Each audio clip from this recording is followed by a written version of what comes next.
এর মিনি ব্লগটাই বললাম যে মাসির বাড়ি থেকে দুপুরবেলা খাওয়া দাওয়া করে বেরোবো, তো 3টে নাগাদ করে আমরা ট্রেন ধরেছি কামারকুণ্ডু থেকে সোজা মোশাগ্রাম লোকাল চলে এসেছি।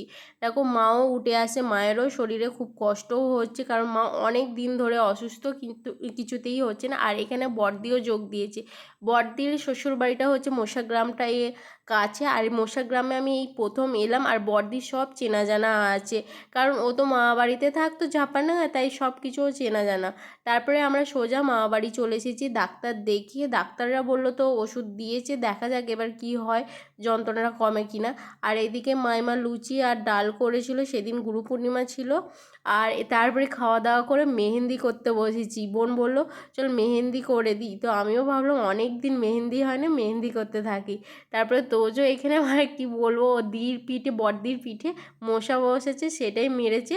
আর বড় জামাইবাবু এসেছে মামা বাড়িতে, সবাই মিলে গল্প করছে।